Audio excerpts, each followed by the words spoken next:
faith stories.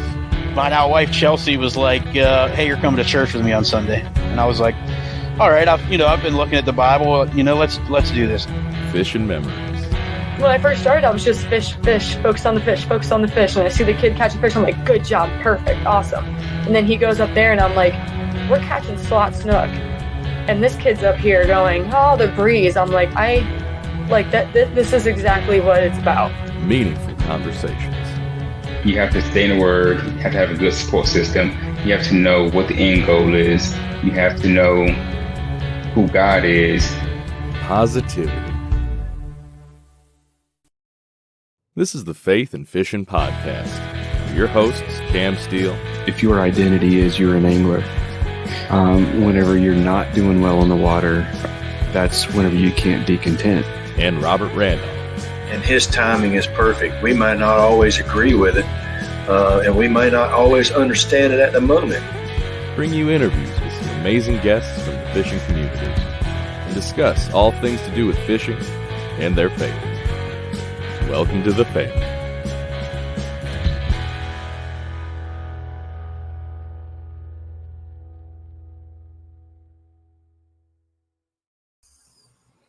Hey y'all, welcome back to the Faith and Fishing Podcast. I'm Cam. Hey, and I'm Robert. And we have a really fun episode for you this week. Robert, how are you doing, man? Man, doing good. Just plugging along. Glad to have some cooler weather. And wish we could have a little less rain. But I'm sure you're probably tired of that as well. We got doused the last few days. So doing pretty good overall. Haven't been out on the water, but maybe I'm going to this weekend. Maybe so. I hear you. Yeah. We have been dealing with sick kids and all kinds of. You've been sick since our last episode. And we're dealing with ridiculous, a tropical storm that's not even named yet, just dumped 24 inches of rain on Southport, North Carolina. And like flooded schools that were not closed. And it was difficult for kids to get home. Just an absolute, like, Brunswick County in North Carolina does not have a major highway in or out because of the roads being washed away by this torrential rain that just came out of nowhere from this tropical storm that and it's not even a tropical storm, it's what potential tropical cyclone number whatever, because of Francine, like one of its bands grabbed this little tropical system and pulled it along with it. I mean, just ridiculous. But before all of that happened, I was able to get on the water since the last time we recorded, and that was a fun little trip because I got to spend some time standing up in the kayak and getting comfortable with that. I do think I'm going to be able to get the hang of something like a jerk bait, maybe a spook, something like that, standing up in the kayak. Definitely not going to be doing any kind of frogging or jig fishing or anything like that. This kayak is just not made for something like that, but being able to stand up and get a vantage point is huge. Well, maybe you just need the different kind of kayak. Maybe you need one that's more stable. I'm just saying. We will, you know what, we're going to get into that a little bit later, I believe. But yeah, I was able to get a nice fish punching, that's always a fun way to catch fish. So that was a lot of fun. I am also looking forward to the potential of taking Henry out. He's expressed a desire to go catfishing. So I'm going to try to take him out this weekend and get a hold of a nice whisker covered catfish. So that'll be a lot of fun. But yeah, let's do you have anything that you want to add to this part of the conversation? Any kind of announcements or anything like that from your end? No, you pretty much covered it all. I was out last week. I had a sty or something in my eye. My whole eye was swollen shut, and it was a pretty miserable week all week last week. But it's I went to the doctor early because it just didn't feel right, and then by the time I had medicine, it was swollen shut. But I actually did get antibiotics and stuff, kind of on the quick side, so took it a while for it to go back down. But feeling a lot better this week. So anything, I'm pretty tough until it comes to like eye pain or tooth pain. Either one of those avenues, I'm pretty much a wimp. So Okay, I yeah. hear you. Yeah, tooth pain is not something I ever want to deal with any more than I already have. But I will say this to our listeners: if all of a sudden I'm no longer part of the conversation, this is my on call week while we were recording, so just a heads up on that. So I could get called away, but let's go ahead. Let's thank Get Outdoors very quickly, and then let's bring our guest in. Sounds good. Get Outdoors Pedal and Paddle is one of the largest canoe, kayak, and cycling retailers in the Southeast, with a huge selection of kayaks, canoes, bikes, and all the accessories needed to experience paddling and cycling comfortably and safely. Get Outdoors helps to expand and educate the paddling community through their free demos held on local lakes in the Greensboro, North Carolina area, and through in-store clinics and on the water courses and demos, and will even get your new boat rigged up for kayak fishing for you. Stop by the shop in Greensboro, North Carolina, or visit them online at shopgetoutdoors.com to be wowed by their selection. All right, so in our last episode with Andrew Hayes, we got a question from a listener that was asked us to define a fishing kayak, and we went around that issue. You can go back and listen to that one and hear our definitions. But I went and I looked into the name, and I was like, that's an interesting last name. I want to know if that's actually his last name or if that's something else. And it was not. It was a business, and it was the Bass Raft. And now I know why he asked that question. But we are going to dive into Bass Raft and some other things with Joey, and I am going to see if I remember how to pronounce this correctly, Eichelberger, and we are going to dive into that. Joey, man, welcome to the show. Yeah, thanks for having me on. Absolutely. So go ahead and introduce yourself to our listeners and tell us who Joey Eichelberger is. Yeah, so I'm 20 years old from the Eau Claire, Wisconsin area, and been fishing, well, pretty much as long as I can remember, but not like seriously until like the past couple of years. And yeah, Bass Raft is my business. I started making these composite carbon fiber Kevlar sandwich rafts, basically. Like you got a deck and two holes off each side. It's like 8.5 feet long and 5.5 feet wide. And put a trolling motor on the front with quick release. And that's the basics of the Bass Raft, and that's my endeavor I'm starting up. Okay.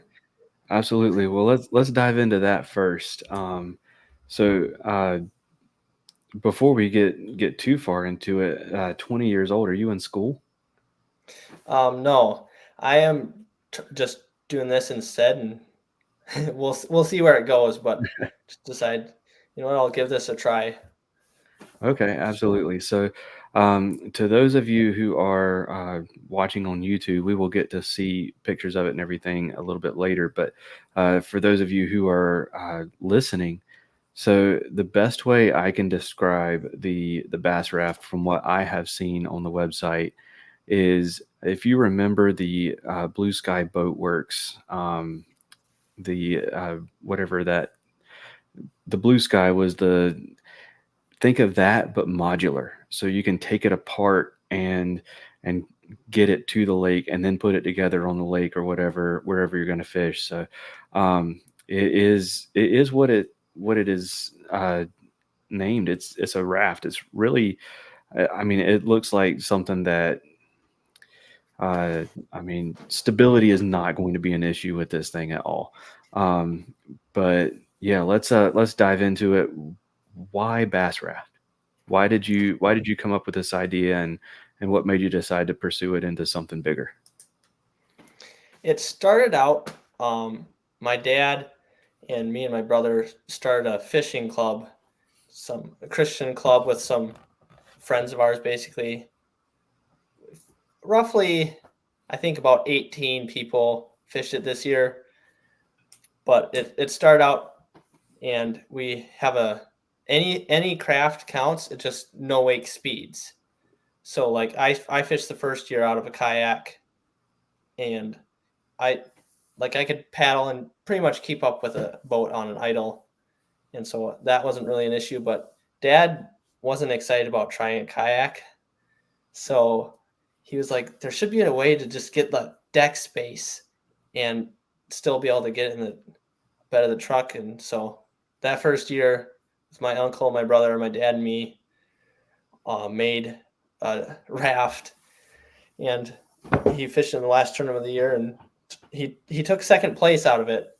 But it definitely was like kind of inspiring. Like this is something unique, and the stability, like fishing experience, and it had a fairly shallow draft, so he took it into this like back pocket where none of the boats were going to get to. And me and one other guy who was kayaking, we had no clue he was in there because it's surrounded by trees. And like we come up there and he's like, oh, he's already fishing in there. No wonder he's been catching all these fish. Like we have a live leaderboard, and we're like, we can't see him. And it's like he keeps catching fish, and it's like, oh, there he is back there.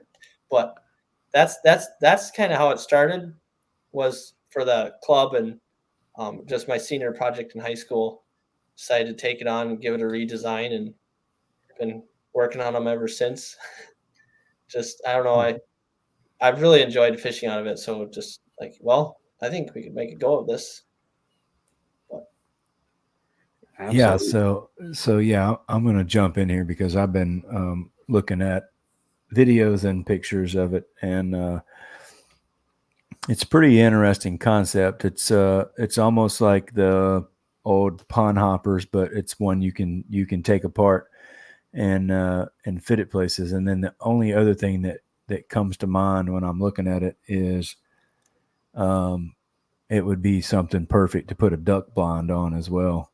So that's another avenue. I don't know if you guys have had anybody ask you about that, but you could put some stakes on it and put some grass on it and grass it in, and that just would be a killer setup for duck hunting too. There's a lot of people that go out of kayaks and open canoes, or like I was using the Ascend H12s to duck hunt out of, but that's would be another avenue that could be some potential sales as well. But it's a pretty cool concept, and I like the stability of the way it looks, and I like that it's portable. So you even see some pictures of it being car topped, and then you can put it on the bed of a truck. So that's a pretty awesome idea. And I'll also add, Cam asked you about school, but hats off to doing something different than everybody thinking that you got to go and you got to do this. Now, I have two kids. My son is 20 and my daughter is 18. And then my third kid, Ryder, is a junior in high school. So he's 16. So I got 20, 18, 16s, right close to your age. Now they are in school, but if they wanted to do something like that, I'd be like, you know what, more power. Let's figure out how we can make it happen, because that's going to get you as far or further in life to be an entrepreneur and thinking and going outside the box. And then, once you test a few things, you may decide like, oh, you know what? I think I might need to go and get some business classes or something like that. You know what I mean? You may want to supplement that on down the road. But I tell my younger son all the time, just because our other two are going to college, he's more like, he's like, I want to start my own company and do this and that. I'm like, that's a good idea. Just figure out what you want to do and So my hat's off to you for doing something different and chasing a dream. And you can always go back and do other things and go to school. But cool concept.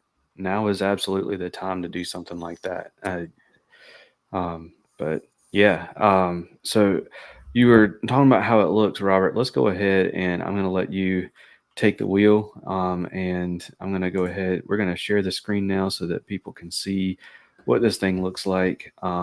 And Joey, we'll let you kind of talk about some of the features of it and all that good stuff. So Robert, I'm going to let you, you drive. So there's a good picture of it there. So you can kind of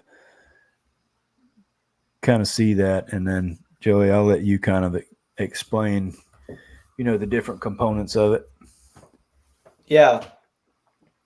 Start with, so you have it's a 3x6 deck, and we've done it a couple different ways, but I put some, like, this one has a handrail track by ram mount on the sides, and then I have 2 tracks up front for my fish finder on a transducer pole. And I run a Motor Guide XI3 on mine. That spot lock is a really nice feature. Just anywhere, current, wind, like it's a pretty good trolling motor. I've been pretty happy. It's definitely on the budget end of spot locks, but it definitely gets the job done, and it's been a pretty awesome trolling motor. And otherwise, there's storage inside the floats, so the main part is hollow, and so that's where I put all my tackle and my batteries.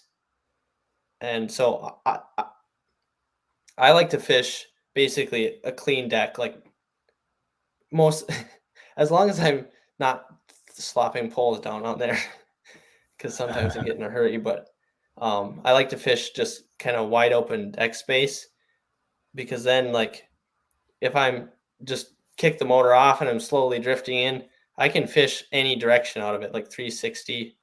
It's stable enough, like even like frog fishing, just like your hook sets, you don't have to worry about it. And I, like you showed there, that's my car there. So when you go to pack it up, we got the quick release on the trolling motor, and then for your fish finders, they all have different either track mount, quick release, whatever you can get. So you just basically strip everything down, and then there's 2 locking pins on each side, and then the floats fold up, and then you strap them with a bungee. So that, and then it goes upside down on top of my car.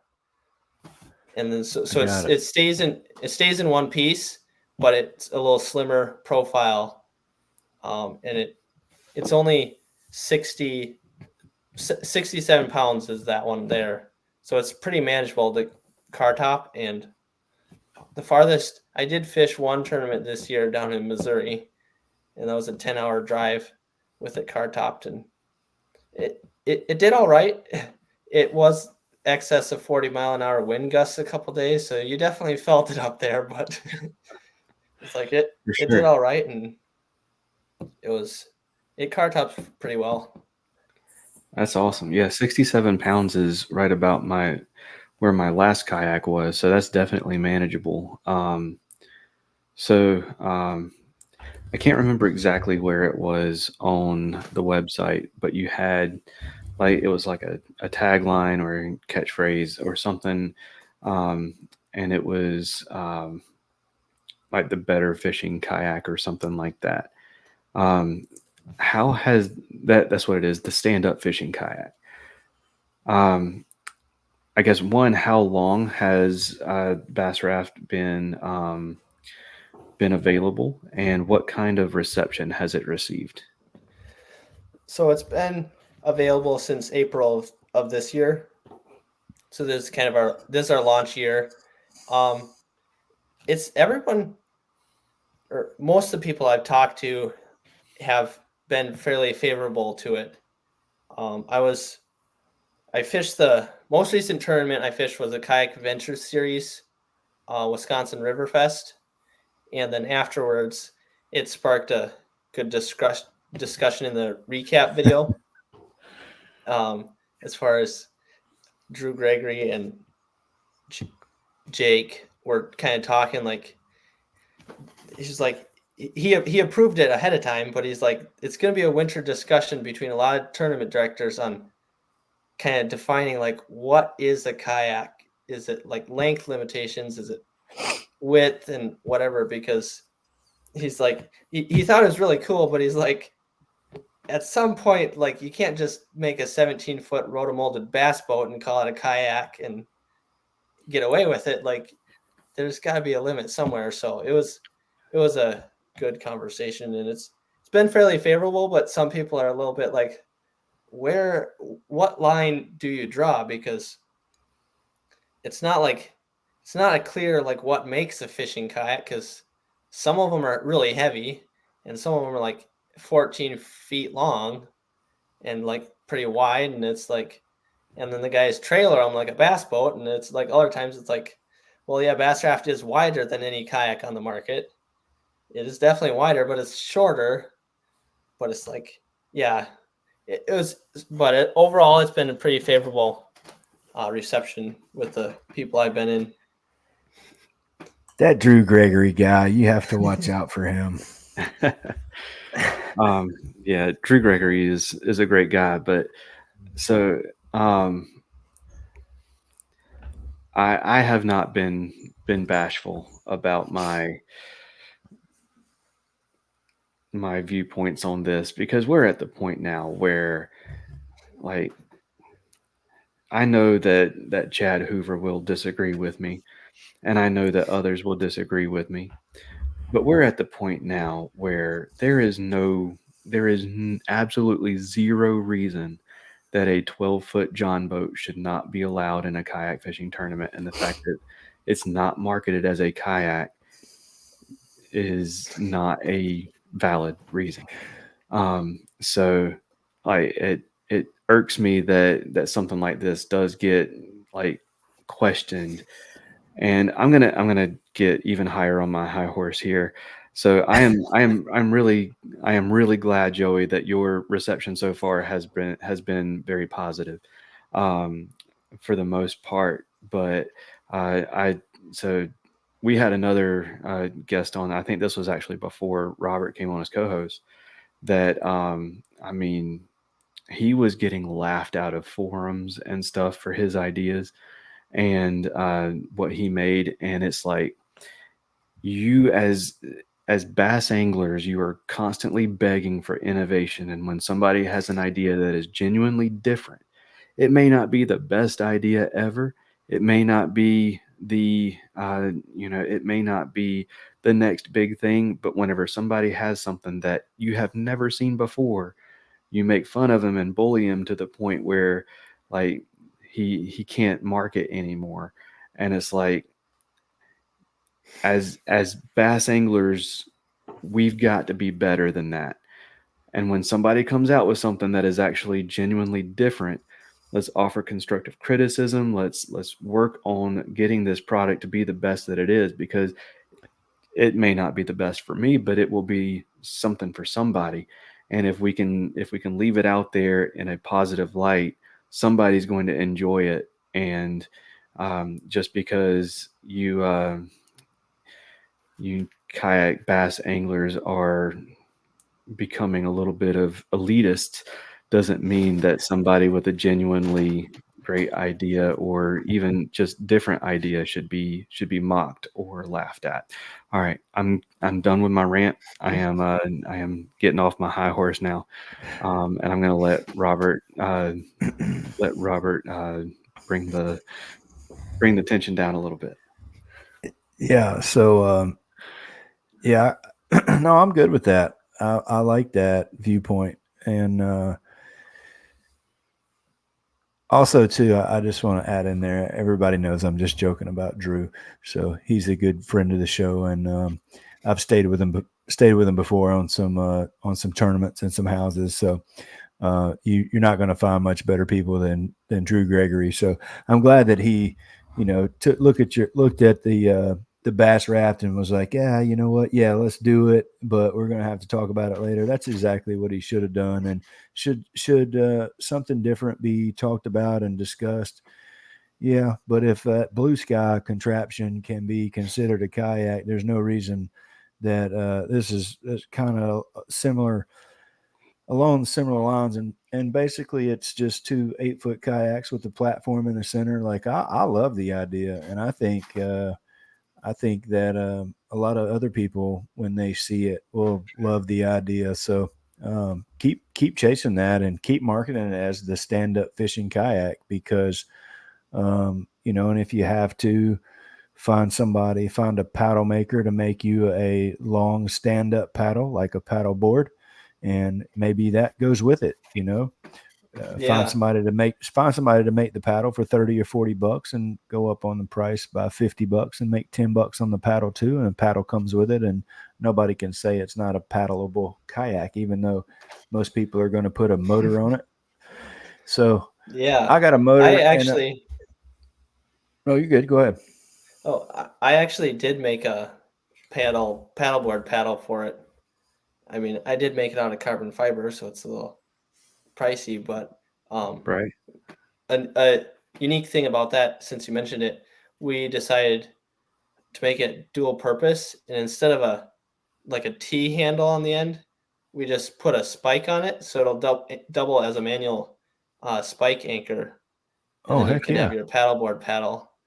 And that's awesome. Actually use it quite a bit, because the motors aren't great in the real thick vegetation, so you can just paddle or push pull, and then you got a manual spike too. But yeah, no, I love it, because there's a place for a spike as well, and then you don't have to get a micro power pole or something like that. But I can see push pulling this thing through the marsh for some reds and flounder and stuff. Like that would be a killer platform for that.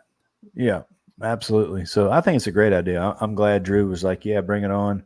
And that kayak adventure series is a different deal altogether, and I'm glad that he allowed it. And I'm sure there will be just some discussion about it, but I hope to see more of them showing up at tournaments and people using them, because whatever it takes to get people out on the water, that's really where it is. Get people out on the water doing stuff and off of phones and screens, and so I think it's a great idea.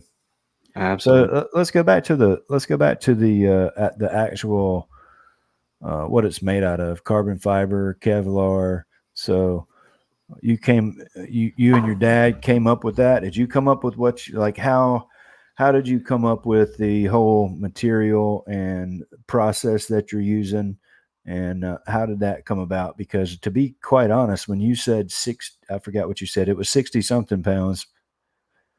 67 was mine. 67 pounds, because when I looked at it, I was like, holy crap, how did he get that on top of his car when I'm watching the video? But 67 pounds, for as big as that is super light for the floor space that it has and the size of it. So tell us a little bit about that and the testing of it, and how you finally ended up with that. Yeah, it started, my uncle kind of told me about composites, like you can fiberglass and over a foam core. So that's what we did the first 3 out of, well, it's hard to keep track of because some I only redid half of it, but it was about 3 anyway. We're all fiberglass, and this most recent one I did out of carbon fiber Kevlar, because the fiberglass was wearing through, which is why I did the Kevlar, because it's way more. There's a reason they make bulletproof vests out of Kevlar. It's right. Really can take a beating, but it's got some interesting strength properties. But yeah, here's a sample I have.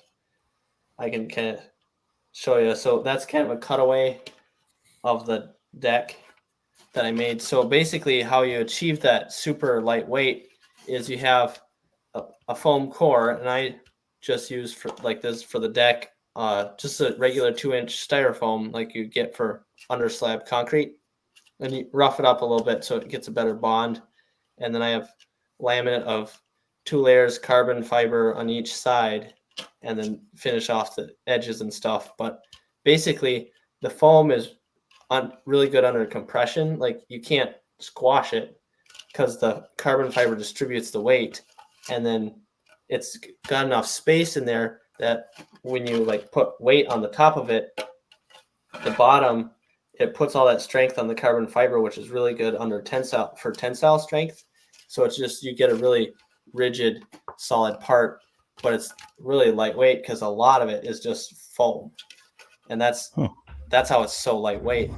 And as far as testing, it's mainly been, kind of trial and error with those first fiberglass ones, and just decided to make it extra strong with the Kevlar on my raft, and it's held up pretty good. And I just decided, I'm just going to fish a bunch of tournaments with it, because if you're fishing a tournament, that's one moment where you're not carrying a bunch of gear pretty much at all. You're just time. You hurry it out of the water, drag it up the ramp, push it back down, and it's held up really well. I have done some milder tests on just styrofoam and just beat it with a hammer until it breaks and kind of see, that was pretty strong. But it's one of the things on the list is get some actual like testing with actual metrics behind it, because I want to know how to quantify, okay, this, Right. how many, it's not just how many hits with a hammer it took to bust it, but it's more like how many pounds of pressure it can handle and whatever. But Right. So, do you have numbers on a weight capacity yet? So I have weight capacity as 550 pounds, and that should be like, with all your gear, you should be able to still fish at that level. My rough math says it should float somewhere around 800 pounds, but that's one of the things. Got to try to just sandbag it down and see how much weight it'll actually take, because it's like, well, you got to have freeboard. You can't just have it like sitting at the water line. Like, you got to have some freeboard and still be able to fish. But I'm confident at 550 pounds it'll still have enough freeboard that you can get around and fish. And some of it is like not just will it float, but will it move? Yeah. Yeah. Awesome. So let's talk cost. So if someone wanted to go and look into these, maybe they wanted to get one for themselves, what is the cost of entry for this thing, and then what kind of options are there? How does the cost go up and down and all that good stuff? So right now we're currently kind of doing a website rebuild, and we haven't finalized prices on like next year, and we're trying to get some bundle packages, like buy it with a motor set up, but we haven't got there yet. It's just it's in the works, but the base model, it's 585, no, not 585,000. 5,850, and it's not for everyone. It's priced just above those most expensive fishing kayak you can get that doesn't come with a motor, but it's, except for if you compare it to like the Apex watercraft, that like they have their TYR, $10,000 for a fishing kayak. That's like, I don't know. Some people, it's probably an awesome kayak. It looks really awesome, but it's one of those things that you got the material cost input it's expensive. So you still gotta have your margins, but awesome. Yeah. Kevlar is not cheap. Carbon fiber is not cheap. And the foam really adds up as well. So, and then you got to paint it and all that good stuff. There's definitely a lot of material cost there. And I wanted to ask, just because we may have, listeners that might be disabled, can't stand up all day. Is there a seat option, or is it going to be kind of like throw the cooler on there and sit on the cooler, kind of like a stand-up paddleboard? It's what we have right now is that just put a cooler on there. I mean, you can put tracks on there and tie down a good lawn chair if you want something more comfortable. I did talk to Josh Wilkie, and his source. He makes those source crates.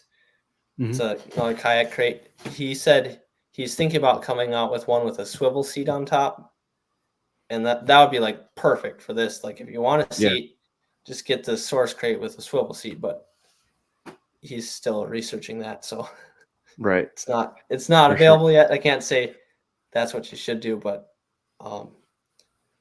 that's as far as right now. It's focused on the stand up, because like if you watch most of the pros on like any of the live streams or the anything afterwards, they don't sit down much at all. So that's for kind sure of what we're focusing on.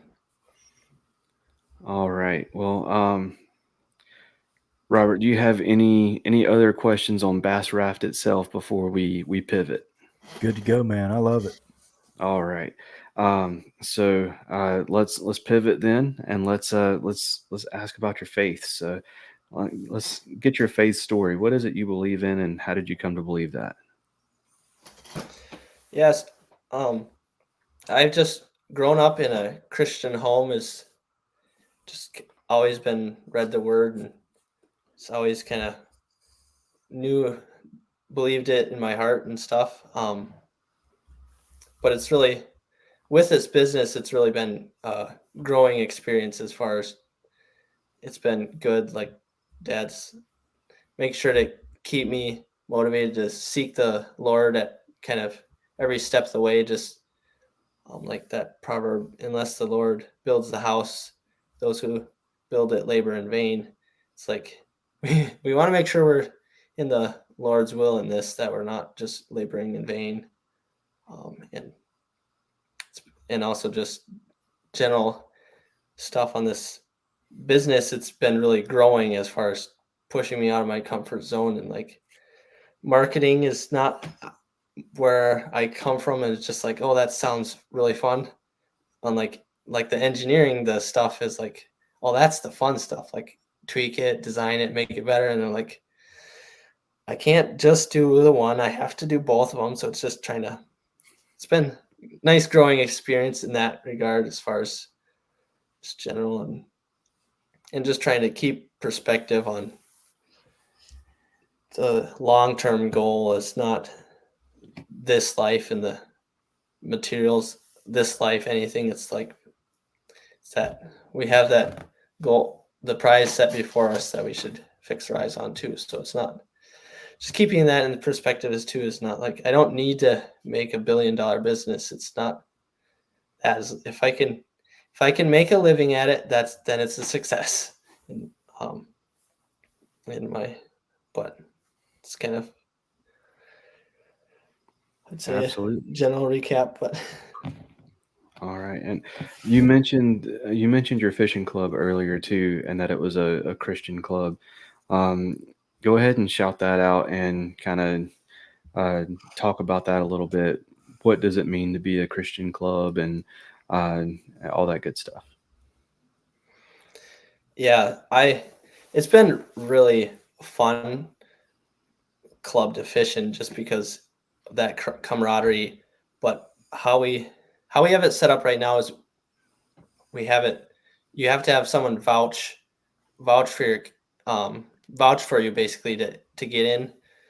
And there's like, if you're new, you can we can set up times to meet you and stuff ahead of time. But we have and it's also family oriented, as far as we have a lunch break. Like we have kind of period 1 lunch break and period 2, and it's good fellowship, hangout time. Like you just not just there for the fishing. Like families come, you get to know all our families, And then also, a big part of it being Christian club is we have it just a text message based leaderboard. We do unlimited weight for the most part, and then it's all in the honor system. It's like, and you get to know these guys, and you get to trust them. Like, they're not going to just send in stuff just to win a tournament, because everyone's there to get better as a fisherman, and just good camaraderie and that. That's awesome. All right. Well, there are a couple questions that we ask everybody before we dive into what's your favorite. And I'm gonna ask, what fishing story or memory means the most to you? Ooh, there's a lot. I mean, if you put time on the water, then you got a lot of good stories. But one of my favorite probably is we were on vacation out west in Idaho. We found some forest road that, like, we looked on this booklet they had at the vacation cabin. They're like, this lake, it's got fish, it's good fishing at this, but they're like, it's like, I don't remember whether it was Google Maps or they're like, it's 7 miles but a 45-minute drive up this road. And it was just like larger chunk rock, not just like a gravel road.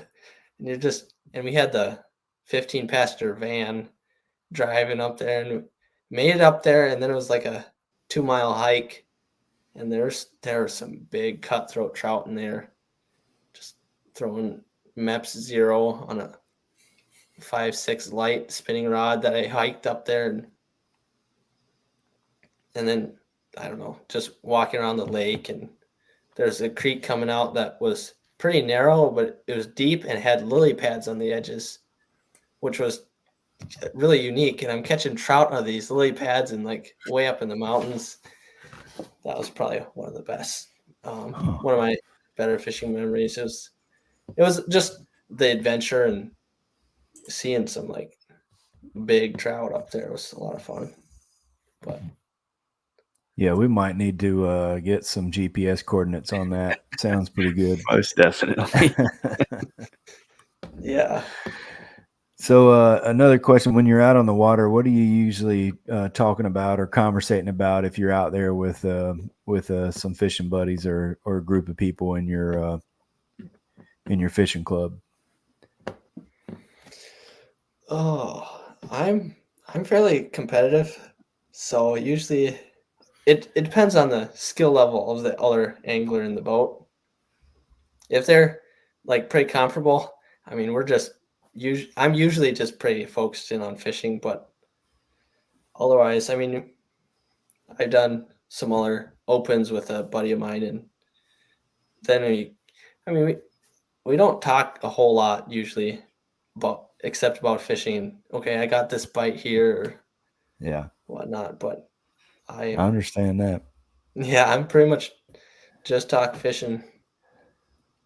But my brother, on the other hand, he's way more conversation on the boat, but it's fun.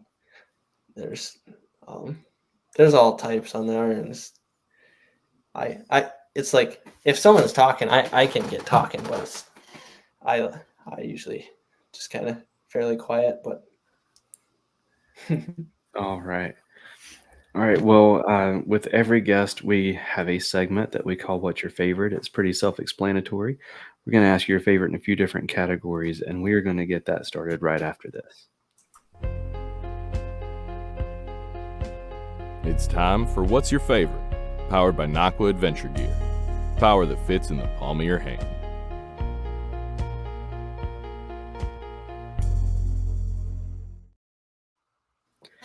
All right, so this is What's Your Favorite, powered by Naqua Adventure Gear. Go over to naqua.com, check out what they've got, and see what it is you're looking for, and then email info@naqua.com and let them know that Faith and Fishing podcast sent you. Let them know what you want, and just see what happens. See if it's worth your time. I bet you it is.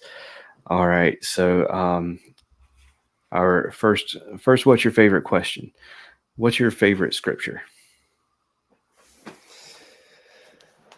Oh, that's hard. I don't know if I can pick. I mean, it's it's all God breathed and really good. But I don't know. I don't know if I can decide one specifically. But I don't know that we've ever had anybody answer that question with the whole Bible before. I like it. I do What about do you have a favorite Bible story? Like a Bible story that sticks with you? One that I've come to appreciate a little more. Me and some friends used to do a little sword fighting, like with martial arts training swords on the side, and just some of those stories of David's mighty men and what God enabled them to do is just, you appreciate it in a different sense after you've done it. Just like not very good at it, but you dabble a little bit and it's like, wow, what God enabled them to do is just incredible. But absolutely. That's awesome. All right. So what is your favorite fish to catch? I'd have to say a smallmouth bass. They just, especially like midsummer, they got so much fight in them. It's like peel and drag, and you gotta watch it not to let them get caught in logs because they're just running, but you don't want to break them off either. And they got so much fight. It's a lot of fun. And what about your favorite fish to eat? Ooh, that I'm not super picky on that, but one of the ones up there we've done is bullhead. We've done that before. Not recently. I guess we should get out there and do it again. But just bullhead, there's basically a small catfish, and they're a lot easier to clean. If you catch the right size, you can clean them in just a couple minutes. And so I guess it tastes similar to kind of tuna when you can it up like we do. So it's okay. I'm pretty big on like any sort of fish, seafood. It doesn't matter too much. I guess the other one is smoked salmon. If it's smoked well, like I don't know, you can't. It's hard to beat smoked salmon, but okay, that is interesting. I don't know that I've ever heard of anybody eating bullhead catfish. Like that's for one, it's like you don't really think about there being enough meat on a bullhead to eat because they're like 85% mouth. But that's interesting. All right, so what is your favorite fish to fish for? So what's your favorite to target? Ooh, it's probably largemouth because it's smallmouth is the funnest to catch, but learning to target them is difficult. And like frog fishing for largemouth is fun. It's simple. Like you can pretty much get bites as long as there's something to frog. Not necessarily the ticket of the day, but frog fishing is one of my tops. So I'd have to say largemouth. All right. You can't go wrong with that answer. So what about this is always an interesting one. What about your favorite fishing snack? Ooh, I don't eat enough snacks when I'm fishing. That I don't know. Definitely eat a lot of peanut butter sandwiches. Or I guess probably my favorite is it's basically make a peanut butter sandwich with a tortilla instead of a bread, and you just roll it up. It's a little not quite as dry. You can get it down quicker, and it still tastes good. But That's awesome. So one of our guests that we've had on in the past, Matt Souders, what he does is he takes a bag of tortillas and a jar of peanut butter, and he just takes the tortilla and like scoops the peanut butter out on the tortilla and eats it like that instead of doing the pre-made ones. So yeah, that's I've definitely heard of the tortilla and peanut butter before. I'm gonna have to try it. All right, so we don't need GPS coordinates or secret spots or anything like that, but what's your favorite body of water to fish? it'd probably have to be Silver Lake. I guess it's not quite 300 acres, but it's got smallmouth, largemouth. It's just really, it is clear water. I don't know. It doesn't always treat me well, but I like the clear water, and it's got pads and docks and rock and sand. Like it got a really good variety, so you can break it down fairly, I guess, quicker. It depends on the day, but there's some real healthy fish in there too. Like this spring when we had our tournament, my brother caught a 5-pound 11-ounce smallmouth out of there. It was 22 inches long, and it was like by far the biggest fish we've ever landed in our club. And another guy caught almost 5-pound largemouth out of there that same day. So it's like, it's got big fish, but it's just real healthy. And that's probably my favorite lake, and it's probably no one's ever heard of it, but that's a good thing though. So what's your favorite lure? Oh, I could be boring and just say Wacky Senko, because I mean that's probably the one I get the most bites on, but I don't know. Probably if it's the right bite, I would say jerkbait. A jerkbait it's really fun to catch them on a jerkbait. It's I mean, I would agree with that. Yeah. It's not, I wouldn't say it's my favorite. I wouldn't say it's my favorite like technique, but it's probably my favorite bite. Like whenever they're on it, it's so aggressive. They will pull the rod out of your hand, and it's a lot of fun. Do you have a particular jerkbait that's your go-to? I pretty much just fished Rapala jerkbaits. I don't really know. I guess I've barely fished some of the KBD, but I don't really have a go-to. I fished the Shadow Wrap Deep, the X Wrap, the just regular old Husky jerk, and then the KBD ones. And I don't know, I've caught fish on them all. I've tended toward the Shadow Wrap, the deep dive Shadow Wrap lately, but I guess it just maybe looks cooler and they got a better color for what I like in the clear water. I don't know. I don't have any real science behind it, I guess. All right. Absolutely. And last but not least, what is your favorite time of year to fish?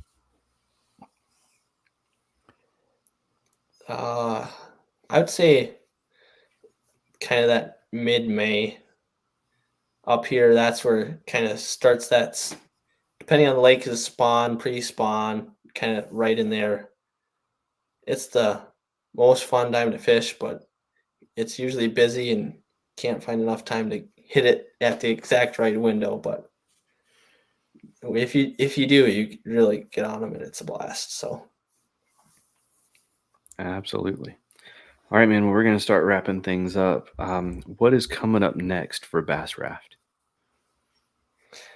So we're working on coming out with a 2025 model and the packages and sports show schedule. We'll try to work on that because we did one this last year, and it was really good, and it's like, oh yeah, they try to book out so far ahead of time. It's like, gotta try to be thinking of that. So yeah, and then keep trying to. We got some YouTube videos on small lake day on the raft, we call them, on small lakes, where we're just gonna keep trying to, on the bunch of small lakes near New Auburn, just a little north of us, just try to break them down and just kind of, is it worth people going there? So we got some of that still coming, and just work on that 2025 model and keep working on the website. Absolutely. Like, do you have somebody that goes with you as like a photographer or like drone pilot or something for those videos, or do you do it all yourself? I do it, the video myself, but sometimes I do have a guest come with me, and then I video them a little bit more. Okay. But I did get one drone shot of myself catching a pike, but it's like, you can only have it up there so long before it runs out of batteries, and you're like, Right. This looks like a fishy spot, and you try to get the drone up, and it just hovers and start casting. Like, okay, I got to try to cover water quick before because I only have like 20 minutes on the battery left. But yeah, that drone footage that you got during the kayak adventure series was pretty sick. All right. And if our listeners want to kind of follow you and follow Bass Raft, go ahead and plug, website, social media, YouTube, all that good stuff. Yeah, so YouTube and Facebook is Bass Raft, and then Instagram is the Bass Raft, and then my personal, which is pretty much a secondary business page, is Joey Bass Raft on Facebook. And then you can find out, our website is bassraft.com, and we got all the information there. Contact if you want to get a hold of us, and that's all our socials. All right. And I want to give you an opportunity to plug any sponsors or supporters, give shout outs, thank yous, anybody you want to do that kind of thing with, say thank you to, or give shout outs to. The floor is yours.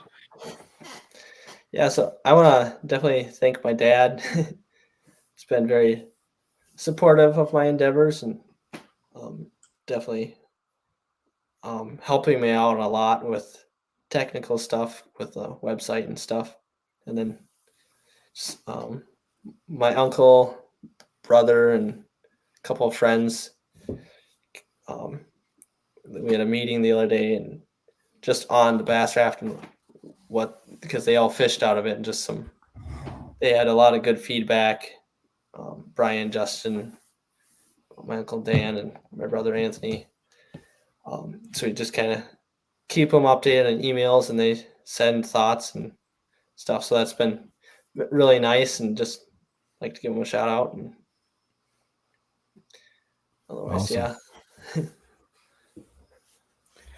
All right. Well, Joey, thank you so much for coming on the show. Thank you for talking Bass Raft with us and all that good stuff. And we wish you all the best, man. We love to see young people getting into entrepreneurial type roles and seeing those new ideas come into the market and everything. And really hope that this kind of takes off for you and just continues to grow and helps grow the sport.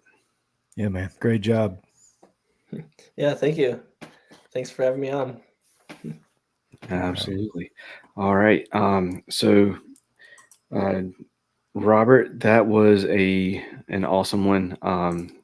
And I think I am good on this one. I don't know that we need much of a recap, but I'll let you. You look like you have a thought that's twirling around up there. No, I think it's a great idea. I like the whole platform. Glad to, like you said, see this young man out, chasing his dream and what he wants to do. And so I hope it works out. I think he's got a good idea. So, my hat's off to him. Absolutely. You want to close us out in prayer, man? Yeah, man. Let's do it. Dear Lord, thank you for this day. Thank you for all the blessings that we have, and please watch over Joey and the Bass Raft Company and his fishing club, and guide them in the right direction and lead them down the path that he's on and the path that you want him to go. Please watch over us as we do our different activities for the week, and thank you for letting us do this podcast to reach other members of the fishing community and faith community. Please let our words and actions be pleasing to you this week, and draw the people that we come in contact with closer to you. And please forgive our sins. In Jesus Christ's name we pray. Amen. Amen. All right. Well, that is going to do it for this episode. Y'all take care, and God bless. Sounds good. See you next week.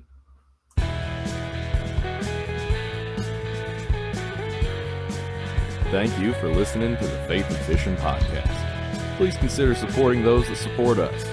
Jade's Jigs lead-free finesse tackle. Use promo code FNF10 at jadesjigs.com for 10% off. Save your outdoors. Stop losing your gear. Use promo code FNFP15 at saveyouroutdoors.com for 15% off. Omnia Fishing. Check out Premium, Premium Pro, and their Ambassador program. Use promo code FNF10 for 10% off at OmniaFishing.com. And if it's your first order, use promo code FNF15 for 15% instead. Mr. B Lure Company. High-quality handmade baits made right here in the U.S. MrBLureCompany.com. Use promo code faithnfishn for 15% off your first purchase. Get outdoors, pedal, and paddle.